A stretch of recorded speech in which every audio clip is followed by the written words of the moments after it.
Well, I don't know if you know this, but this morning, as we're remembering and celebrating the fact that Jesus is alive, what we're doing in this room actually is we're lowering this anchor, this immovable anchor into the rock bed of this world, as the current, the water that just flows, the current of this world is just flowing in a certain direction. You and I, because Jesus is alive, we gather in this room this morning and we are just like lowering an anchor into the earth, an immovable anchor, because he's alive. And the current that we're going against, let's just be honest, it's a current of tremendous fear. We're afraid of like so many things, aren't we? I just made a little bit of a list for you. We're afraid of wars, right? Right now there's the war in Iran or Ukraine, and we fear war, right? We fear rumors of wars, economic uncertainty, right? We look at gas prices and we're like, how are we going to survive this? We have this personal financial insecurity.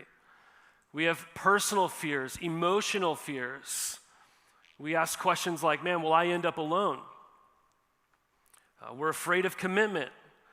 We're afraid of missing out. We're afraid of making the wrong decision.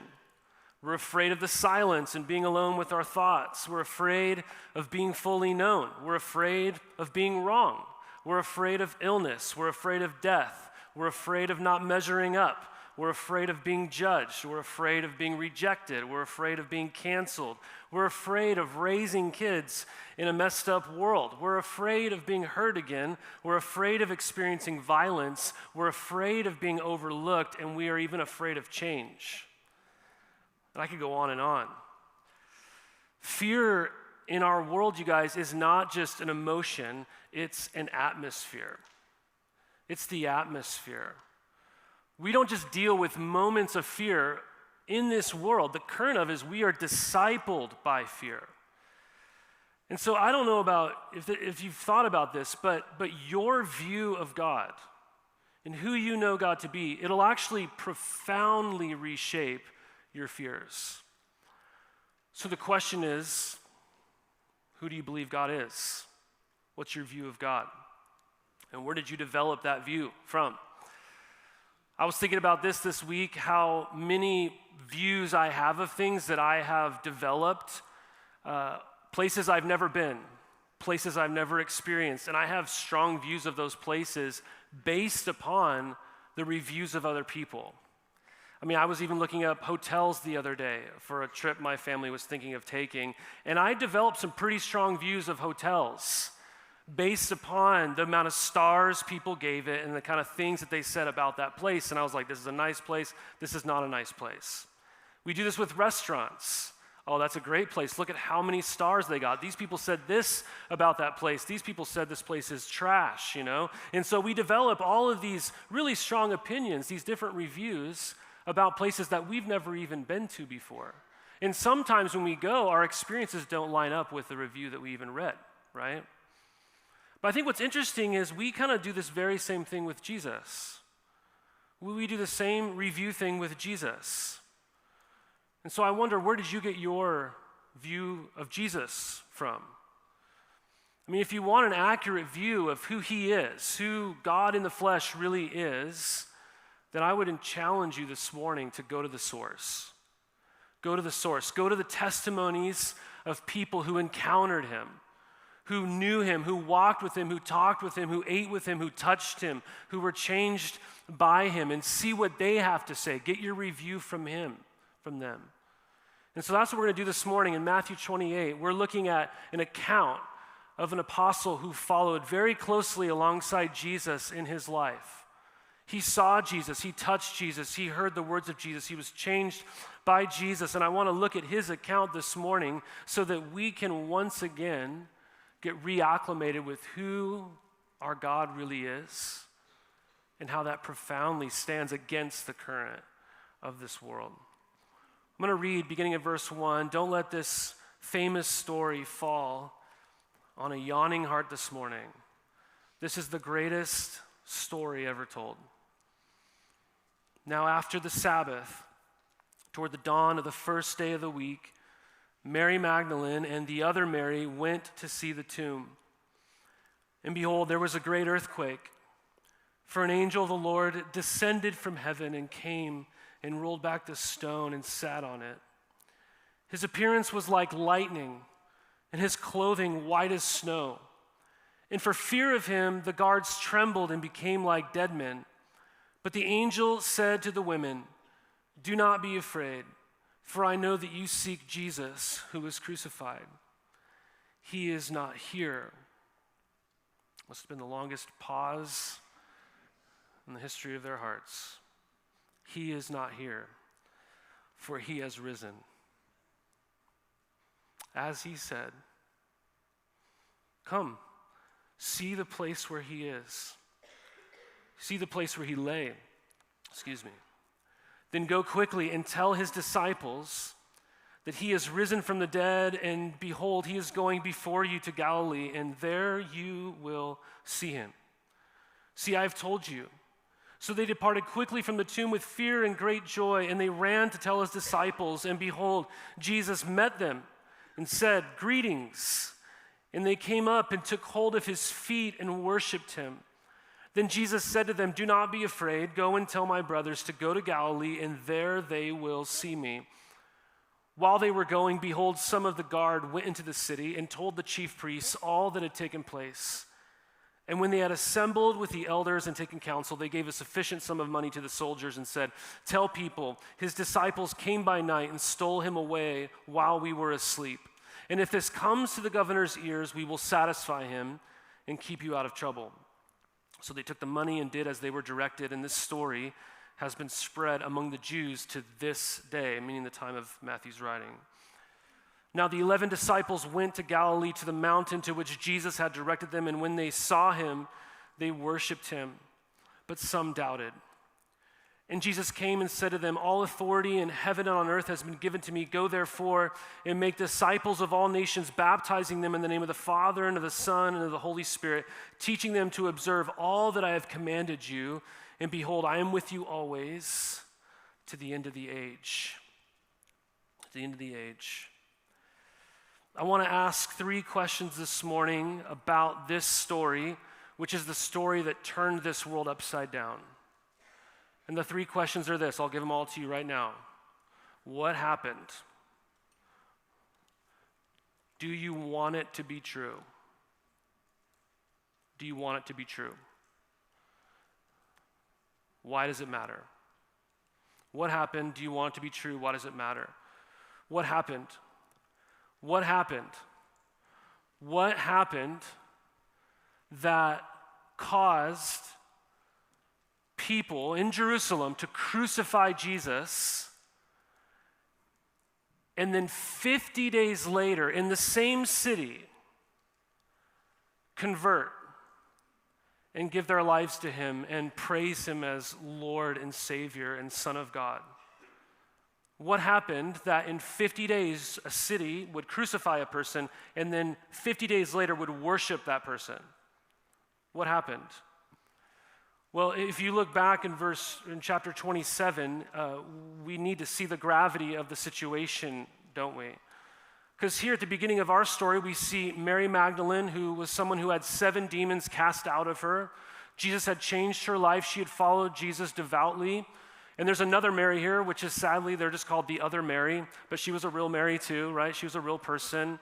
Sadly, that's what she's called, but she's the Mary of James and Joseph, or Joseph in some accounts. And these 2 women, along with the mother of the sons of Zebedee, watched Jesus, this person that they had devoutly followed, and he had changed their life, and he had witnessed him raise people from the dead and heal people and heal blind people and walk on water. They heard and saw him do so many incredible things. They watched him hung on a cross. No doubt, I imagine, wondering what's going to happen next. Where's the next miracle? And yet as he hung there, finally he cried out with a loud cry, and he gave up his spirit, and it was just over. He was dead, like not breathing anymore. And he was taken down from the cross and wrapped in linen cloth. And Joseph of Arimathea took him to a tomb that he had already carved out and purchased and whatnot, and he laid him in the tomb. We're told these women sit there and they're across from Joseph as he's burying the body, and they're just watching. They're just watching his body placed into a tomb. No doubt, I imagine, wondering what's going to come next now. I mean, what next? We thought this man was the Christ. He had changed our lives. Everything was looking up, right? And now he's dead. I mean, what are we going to do? Saturday morning comes, nothing changes. They go to bed. Sunday morning comes, it's not the Sabbath, let's go to the tomb. Hoping to see Jesus. You can imagine, and the temperature in Jerusalem this time of the year would have been in the early or the lower 40s. It's going to be a cold morning. It's before dawn, we're told. The sun's not even that high up yet. We are told that the tomb was sealed, actually. In the verses right before the verses I just read, what had happened is these chief priests and Pharisees, they went to Pilate and they said, hey, this man Jesus, they didn't call him Jesus, they actually called him an imposter. They said this imposter said that he was going to die, and 3 days later he was going to come back to life, and we don't want that to happen. And so would you send a guard of Roman soldiers to guard the tomb and seal it? And they did that. They sealed it with, most likely would have been wax around the cork of the rock and a rope. And they put all these Roman soldiers in front of the tomb just so they could prevent the disciples from coming and stealing the body, saying he had risen from the dead. And so this is the whole scene here. Right? He had promised. There's a guard in front of this tomb, and then we have this word behold in verse 2. The first of 5 beholds in this whole chapter. There's this great earthquake, which is the same type of thing that happened on Good Friday, right? Another earthquake. What's happening here? 4, an angel of the Lord descended from heaven and came and rolled back the stone, and he sat on it. What a funny guy, right?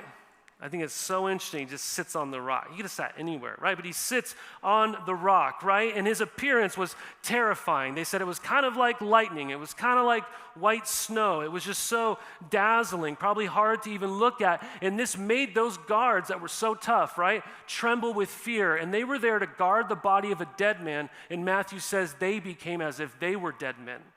They were that afraid. But the angel doesn't look at them. He looks at these 2 women, and what does he say? Do not be afraid, for I know that you seek Jesus who was crucified. He is not here, for he is risen, just as he said. Come and see the place where he lay. So if we're asking the question, what happened? You could actually answer that by saying, Jesus did what he said he would do. He got up from death. And the angel's reminding them of that. And here's why we learn the stone was rolled away. The stone isn't being rolled away to let Jesus out. The stone is being rolled away to let people in and to see that he did what he said he'd do. See the invitation? Come and see. Come and see. Which this becomes the invitation of the Christian life. Come and see, and then verse 7, go and tell. Go and tell other people that you will see him if you go to Galilee. And they are then told what? That they will see him. That these women, who all their hopes are bound up in this person who died in front of their very eyes, everything, all their hopes were dashed. They're being told that they will see Jesus because he is alive. I cannot imagine how that must have felt hearing those words. This is an earth-shattering event that, again, went from zero, all these people crucifying him, to thousands of people believing in him. Why? Because it actually happened. It's not a fairy tale. It doesn't say once upon a time. Isn't this a cool story, right? I mean, go to sleep now, right? It's not that kind of story, right? This is not a myth. This is not a bedtime story. This thing really happened. And you might be thinking, well, how could something like this happen? Well, the story's not even trying to pretend that there isn't a whole other reality going on in this material world, because in verse 2, what does it say? An angel of the Lord descended from heaven. It's presupposing that there is a whole other world and life that you can't even see. There is a place called heaven. There's a real God, and he sent an angel to share the news of what had happened. Right? If there's a God who made everything, if there's a God who creates all life, who created your life, your breathing because he made you, if that's true, which the Bible says it's true, then is it hard for that God to resurrect life? I wouldn't think so. He has risen, just as he said. Those 7 words changed everything in this world. Those 7 words completely changed my life. And if you're a Christian, you know those words have changed your life. It really happened. It really happened. A guy named Simon Gathercole, he is an expert in these matters and evidence surrounding Jesus. He's based at Cambridge University. He said, there is abundant historical evidence beyond all reasonable doubt that Jesus lived and died. The real interesting question is, did Jesus die and then live? Did Jesus die and then live? I mean, do you see what's going on here in this story? This isn't just saying Jesus' kind of words and message live on in people. Like when I lived in the 90s, kind of before I knew Christ and really believed he was alive, I loved the band Nirvana, and all my friends did too. And so it was really sad when Kurt Cobain died of a drug overdose in the 90s, and me and my friends were all sad about it. And I vividly remember one time sitting around with my friends, and we were like, man, I cannot believe Cobain died. And no joke, I had a friend who looked at us, and he said, no, man, Cobain lives. And he pressed play on the CD player, right? And we got to once again hear Kurt Cobain sing. He lives, right? We have his voice, we have his words, right? Like some people think that's what this means, that Jesus lives, right? We got his words, we have followers, right? People still talking about him. That's not what Easter is about. This really happened. Right? I know many people, we could look at the Gospel of Matthew just for some of the natural pushback that people give to this account, right? Some people are like, well, I don't know, these people, they probably just hallucinated. But if you know anything about hallucinating, every person who hallucinates, you might all hallucinate at the same time, but you never see the exact same thing because hallucination is an internal reality, not an external reality. And what do you see here? You see multiple women seeing Jesus. They're the first ones who see Jesus. You see 11 disciples seeing Jesus. You don't hallucinate and see the same thing. Right? Someone might say, well, these people were lying. They were lying about what happened. They were just sad that it was over. And they're like, hey, you want to change the world? Let's just say he lived. Right? But the problem is, no one dies for a lie.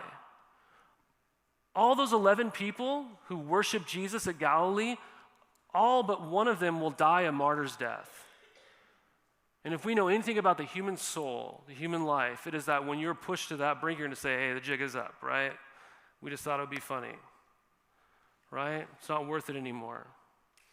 Thirdly, if you're going to fabricate a story and try to trick the world into believing Jesus rose from the dead, you don't make up an extremely plausible counter theory to yours and spread that one too, which is what they would be doing here. The body was stolen, right? While they were asleep. You don't bring up a extremely plausible counter theory. Number 4, why would you include in your account that your inner circle doubted this story? Isn't that what you see in Galilee? Some worship him, verse 17, and some doubt it, right? If you're trying to convince people Jesus rose from the dead, why would you be telling people you were doubting it? 5th, in the gospel account alone, you would never, this has to be true, because you would never make in your made-up story women as eyewitnesses. Right? The first people who saw Jesus are what? Women. We know in those days women were not given even the ability to give evidence in court. It would be thrown out. It wasn't plausible because women were seen as not viable witnesses for anything. So why would Matthew put this down if he's fabricating, if the Christian church was trying to come up with a story that would bolster these claims of Jesus being raised from the dead? They would never in a million years made women first eyewitnesses. You could say, well, it doesn't prove anything. All I'm trying to say right now is what Matthew tells us. Matthew is giving you evidence, and he's saying, you need to take this seriously. Something happened. Something happened. The tomb was empty. And no one was denying that. Not even the unbelievers. Billy Graham says, there's more evidence that Jesus rose from the dead than there is Julius Caesar ever lived or that Alexander the Great died at the age of 33. Guys, if Jesus hadn't risen from the dead, we wouldn't be here this morning, and most of the people in the world would be saying, Jesus who? Oh yeah, that guy. That guy. The overwhelming answer from the Bible in what happened, the answer is the tomb is empty because he did what he said he'd do. But my question for you then is, do you actually want it to be true? Do you want it to be true?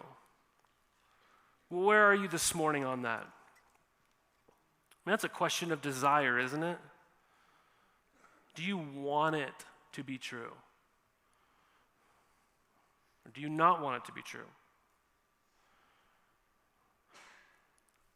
I bet you a lot of you in this room who maybe are like, well, I don't want it to be true. You would just say something like, well, I don't really care if it's true. And my answer to you, if that's kind of where you're like apathetic, you're like, it's a cool idea. Yeah, it probably is true. I'd say it's true, but I just have other important things going on. I just don't really want to give my mind to that kind of stuff, right? I mean, that's where a lot of people live, just apathetic. I got other things going on. And I would just say to you, if that's where you're at this morning on this story, at some point you're gonna be pressed. And if whatever it is that you think is more important in this life is threatened, you will say, I don't want it to be true. I don't want it to be true. So depending on your answer, you're going to respond in two different ways. You're going to respond in two different ways. If you want it to be true, then your response will be to joyfully elevate Jesus in worship. You will joyfully elevate Jesus in worship. Isn't this what we see in the people that interact with Jesus? They departed quickly from the tomb with fear and great joy. Fear and great joy.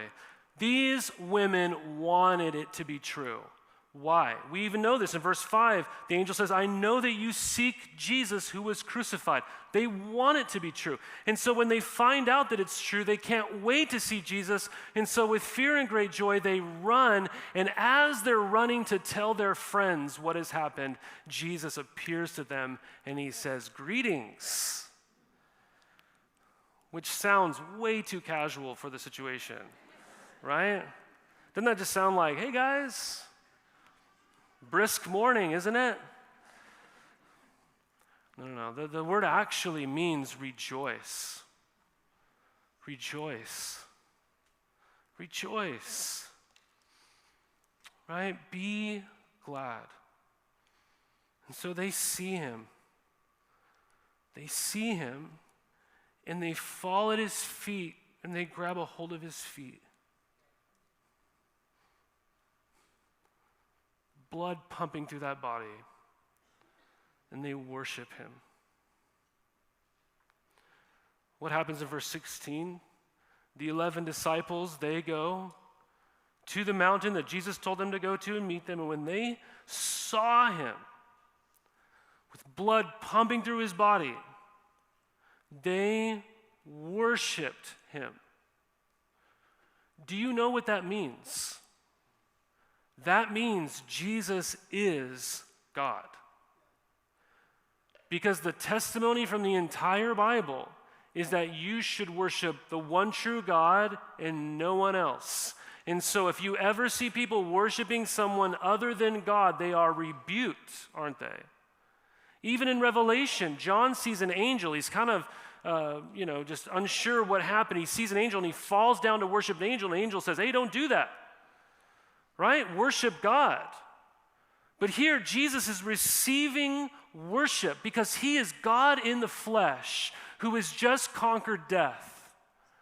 And so the only response to seeing Jesus, you guys, if you want this to be true, the only response that will come from your life is a response of worship. Who is this man? Oh, he is God. But there is another response we see in the story, and that is people who inconveniently try to bury Jesus in fear. This is, if you don't want it to be true, you will at some point inconveniently want to bury Jesus in fear. It's so interesting to me in verse 11, what happens? It says, the guards went and told the priests what? All that had taken place. What does that mean? Hey, they told him about the angel. They told him about what the angel said. They told him, hey, he's not in there. And they didn't steal the body. Right? He's telling them all that had taken place, and what is the response of these people? They are so dense. These religious leaders are so dense because what did they even say to Jesus while he was walking the earth? Hey, if you just give us a sign, Jesus, we will believe in you. We will believe in you. And what did Jesus say? He says, the only sign that I will give to you is the sign of Jonah. What's the sign of Jonah? Jonah was in the belly of the fish for 3 days and then spit up onto dry ground to go and preach this message, and all these Gentiles converted. Right? And so Jesus, in the same way, he will die, and he will be in the belly of the earth for 3 days, and then he will rise again, and good news will be proclaimed in his name to all nations, and people will turn to him in faith. Right? And so, that's the sign. Jesus says, I will give you that sign, and they got the sign, and here he is. They've heard the news, they've heard of what happened, and yet they say, hey, how much money will it take? I mean, there's a lot on the line here. Because these guards, if they really had fallen asleep and if that really would have happened, they would have had their heads. These Roman governors would have. That's why he says, hey, don't worry about the Roman governor. We'll get him off your back. Right? But hey, go and tell people that while you were asleep, they stole the body. Here's some money. What's kind of ridiculous about that is if you were asleep, how do you know someone stole a body? You weren't awake. Right? I mean, it's like their denseness is just really getting to them, right? All right, so this is what happened. Why would they do this? Why would they do this? Wolfhart Pannenberg said, the evidence for Jesus' resurrection is so strong that nobody would question it except for two things. First, it's a very unusual event, and second, if you believed it happened, you would have to change the way that you live. And those people knew it. They wouldn't have all their power anymore, would they? If there was a true king in town. Do you see they didn't want it to be true? This is a very inconvenient truth, you guys, that Jesus rose from the dead. It's a very inconvenient truth if you don't want your life to change. It's a very inconvenient truth if you want to be the king of the world. It's a very inconvenient truth.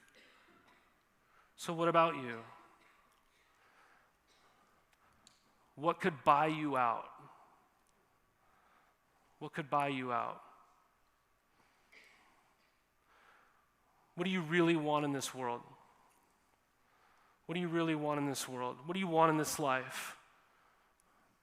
Whatever that is, if the answer is not Jesus, then eventually you could be bought out for the right price. Couldn't you? You could be silenced if the price were right. I mean, have you ever lied about something dumb? I've never done that, but I'm just wondering if you have, right? You know, you've lied and you're like, why did I lie about that? That was so dumb, right? I didn't need to lie about that. What is lying? Think about it. Every time you lie, you're protecting something. Lying is protection, isn't it? You're preserving something. And you're only willing to come clean when you know that there's something more that you want that you can't hold on to that lie anymore to get. Right? John Flavel once said something like this. I thought it was a good picture. He talked about an old school scale with two sides of it. And he said if you were to put on one side of that scale 10,000 worlds with all of its treasures and all of its glory and all of its power and all of its beauty and all the good stuff in 10,000 worlds, and you were to put on the other side of that scale the risen Jesus, he said it wouldn't even be close. 10,000 worlds would weigh in as dust in comparison to his glory. Someone who wants it to be true knows that to be true. Knows it to be true. So why does this matter? Why does this matter? Well, I think the resurrection of Jesus matters in, honestly, probably thousands of ways. And you'll be thankful that I'm not giving you all those ways this morning, I'm sure, because you're hungry and stuff. But I could argue like a lot of different ways from this text. I mean, one argument would be that anyone can come to Jesus, right? The women come to Jesus, the poor come to Jesus. What you see throughout his life, you see this proclamation to go into all the world, for all nations, this is for everyone can come to Jesus, right? There's intimacy with God to be experienced now through Christ, right? He says, I will be with you always. There's so much here, but I want to just drive home this fact that we began our sermon with, right? Since the tomb is still empty, because Jesus is really alive, that means that you really don't have to be afraid of anything in this world anymore. If you think I'm exaggerating, you haven't thought deeply enough about the resurrection yet. Like, you really don't have to be afraid of anything in this world anymore. I'm not saying go crazy or something. I mean, like when you're at the edge of like a cliff and you're like, you feel that fear, like that's God-given, like, like step back a little bit, okay? Doesn't mean you should jump and just see what happens, right? That's not what I'm saying. But in a real sense, right, there is a flow, a current in this world of fear. It's the atmosphere. And we're lowering our anchor in the ground because Jesus is alive and he's telling us we don't need to be afraid anymore. Because what you have in our story is all of this fear. The guards are fearful. The women are fearful. The chief religious leaders are fearful. And there's only one group in the story that is told to not be afraid, and who is that? It's the women. It's the women who want it to be true. Right? The other people, they have a lot of fear because what they want in this world is on a timer. The clock is ticking, it's going to run out. And so this means that every day as your fears arise in this world, you can hear the voice of Jesus, you guys, reminding you, do not be afraid. I am still alive. I am with you. And hear this, one day you will see me. You will see me, just as those disciples first did. That means there's no more dead ends to life. Because the ultimate dead end is what? It's the grave. And that's not even a dead end anymore. So what are you afraid of? What are you afraid of? You're afraid of something. Don't act that tough. Right? I came with a list. We often fear reputation. We fear our own death, we fear abandonment, we fear hell, we fear failure, we fear rejection, we fear the unknown, we fear loss, we fear insignificance, we fear lack of control. And every time you're afraid of something, your heart is asking a question, isn't it? When you're afraid of your reputation, what are you thinking? You're thinking, what do these other people think about me? When you think of death, what are you thinking of? All these good things, it's going to come to an end, right? I mean, all my good things are going to come to an end. When you think of being abandoned, you're thinking, will I end up alone? When you're thinking of hell, are you thinking, will I be eternally separated from God? When you think of this fear of failure, you're asking the question, am I going to be embarrassed? Am I going to be seen by my peers as incapable? When you fear rejection, you're asking, if people knew the real me, would they not love me anymore? When you fear the unknown, you're asking, what will the future hold? I have no idea, and it's terrifying to me. What about this fear of loss? Am I going to lose something or someone that I feel like I need to have, and if I don't have it, I can't go on with my life? If you fear insignificance, you're asking this question, does my life matter? Or lack of control, you're asking the question, will I be powerless over my circumstances? And so if Jesus is still dead, then those fears are real threats, right? But if Jesus is alive, and you come to realize that he really did die to pay for your sin, and so the greatest fear in your life, which would be death, but not just death, it's because on the other side of death is judgment for our sins, but yet he went and paid for our sins at the cross, so I've come to believe that I really am forgiven, so now when I die, I'll be welcomed into the arms of God and not judged and separated from God for my sin. So if that's the story of every Christian's life, what does that reality now announce to my fears? Well, it means now when I have this fear of reputation and I'm wondering, what do other people think about me? I can think of the voice of Jesus saying, do not be afraid. Do you remember what I think of you? And I'm the king of the universe. When I fear death, thinking, man, all these good things are just going to come to an end, Jesus says to us, do not be afraid, the best is yet to come. When I think of being abandoned and I'm wondering, will I end up alone? Jesus says, do not be afraid, I will never leave you. I will be with you always. When I fear hell, will I be eternally separated from God? Jesus says, do not be afraid, I dealt with your sin that separated you from me. And nothing can separate you from my love now, not even death itself. When I fear failure, will I be embarrassed or be seen as incapable? Jesus says, do not be afraid. You can take great risks because your future is secure. When I fear rejection, thinking people are wondering, man, if people knew the real me, they would not love me. Jesus says, do not be afraid. I love you. And the cross has demonstrated that. When I fear the unknown, what will the future hold? Jesus says, do not be afraid. You will see me. I am the great promise keeper.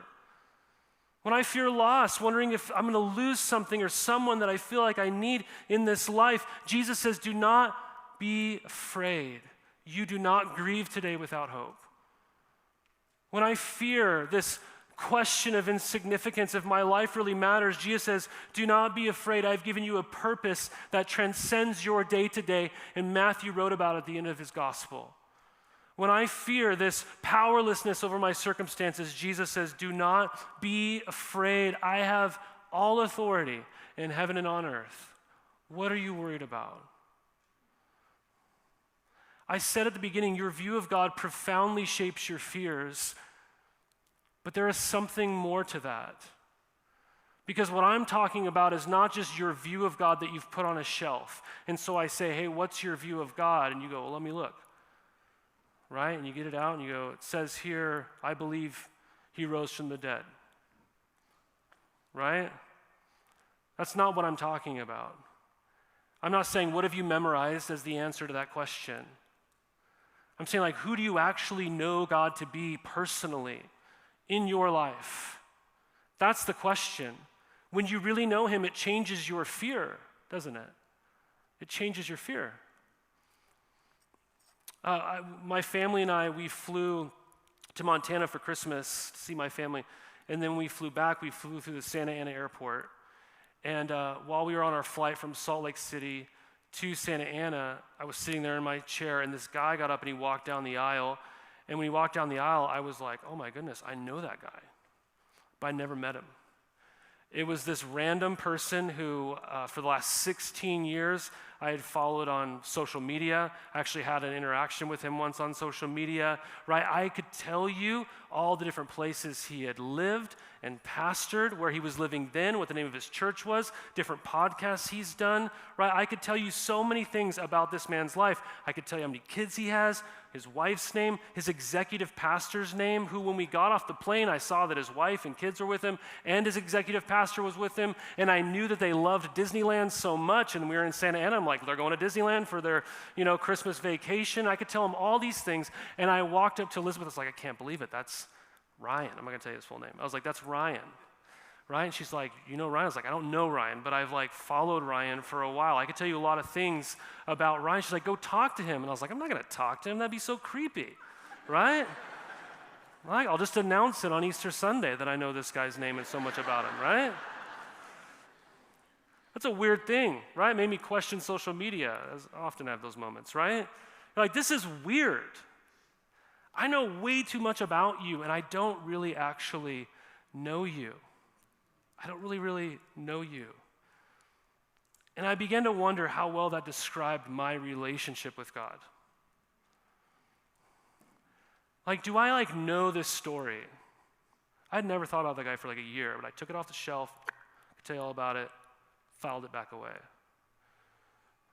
Do you know this story, or do you know this story? Do you know it? If you know it, you know that Jesus is not afraid of whatever you're afraid of. And he's with you. He's never panicking, right? He overcame the number one thing that you do fear, and that is death itself. And so we have people like George Herbert that say because of the resurrection, death used to be an executioner, but the gospel has made death just a gardener. So when death tries to bury you, it's just replanting you. And your life will rise again and be transformed like never before. You don't have to fear bad news today because the one who holds all the universe, who holds all of time and all of eternity in his hands, is alive. And he welcomes you to find new life in him. Jesus wins. He always does. Something happened, you guys, that made fearful people brave. Because they lowered their anchor into the bedrock of this world and said, something happened. And I belong to that man. The tomb is empty. Let's pray.